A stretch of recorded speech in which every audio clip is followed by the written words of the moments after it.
Hi, Chris Arbutine here from downtown Largo, Florida in Pinellas County at our brick and mortar store where we buy, sell, we appraise, we do it all. But people always ask me, what is my silver jewelry worth? That's a pretty interesting question, but the easy answer is broken jewelry, 80% of the metal value. If it's run-of-the-mill jewelry, 85%, meaning stuff that's just kind of like common and everybody has it. Then they also say, well, what about my Native American jewelry, or what they used to call the Indian jewelry? That's a silver jewelry with the turquoise. Well, there's all kinds of different things that we have to clarify on that. There's actual tribal jewelry they made for the tribe that's worth a lot more than the regular stuff. We'd have to see that. The older the better. Pre-1970s jewelry is often better because in the 70s it was very commercialized.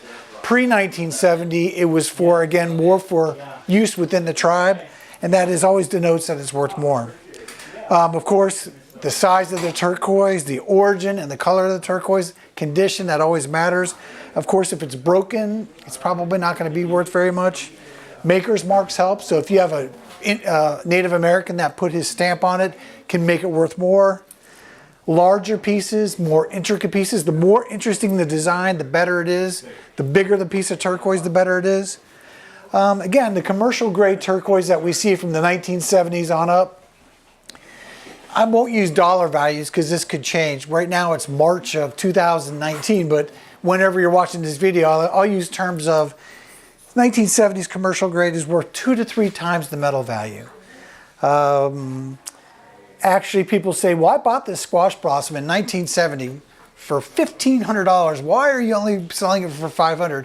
Because really it was a craze that was going on in the 70s. And right now, even retail, most Native American jewelry is selling for about 1/3 of what it did in the 1970s. And of course, there was actually some copper nickel stuff that's actually plated.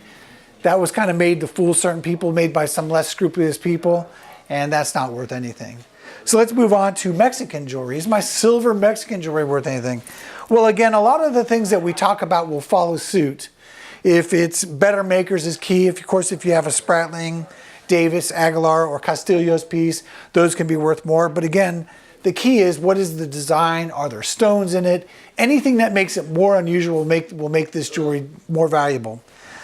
Again, must be well marked. If you think you have a William Spratling piece and it's not marked, it doesn't matter. You won't get much more than probably the silver value for it. Common Mexican silver is 80–85% of the silver value. Decent goods, as we're talking about Spratling or something that's just kind of plain, 2 to 3 times what the metal value is. But if it's a better piece, something are very artistic or very unusual, piece by piece basis. It could be something worth a small pin that maybe has, an ounce of silver could be worth $200 or $300 depending on what it is. Danish makers, well, we have silver all over the world.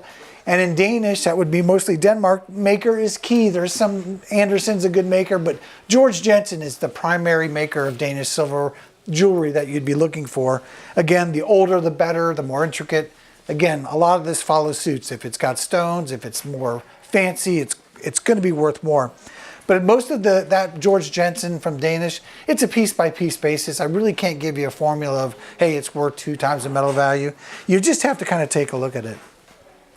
And then a lot of people say, what is my modern silver jewelry worth? My stuff made by David Yurman or Cartier or Tiffany & Company or John Hardy or any number of the designers that are making it today.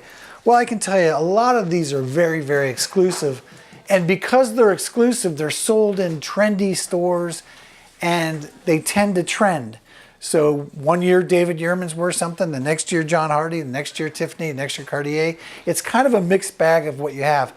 Is your designer stuff worth more? Yes, it is, but it may not be worth more depending on whether people are buying it or not. And unfortunately, a lot of the people that are trendy, if you don't have the newest piece and you got something from 5 years ago, they're not going to want it, even if it was made by one of the better maker names. So again, there's also a lot of very exclusive silver makers. People come in and say, hey, I paid $1,000 for this piece because this artist made it. I go online, I look, yes, it's selling for $1,000 by that artist online, but there's no customers for it. Sometimes my uncle used to laugh and say, sometimes the most rare thing is not the piece of silver, but the customer to buy it. So again, remember, along with all of this, you always have to be buyer beware. There are a lot of fakes out there. China, Mexico, very much into the market of making not real jewelry and shipping it over to the United States via online methods, and it's just not real. So you have to be very careful if you're paying more than silver. So again, please remember, if you do have any questions about anything and you want to know what your piece might be worth a little bit more, feel free to send an email. Again, include a picture, dimensions, include the weight. Anything that you can put into that email to help me will help, and we'll get you about a price as quick as we can. Our turnaround is usually 24 to 48 hours, but if it's 2 or 3 days later, don't worry, we do get busy. We will definitely get back with you. Thanks for watching.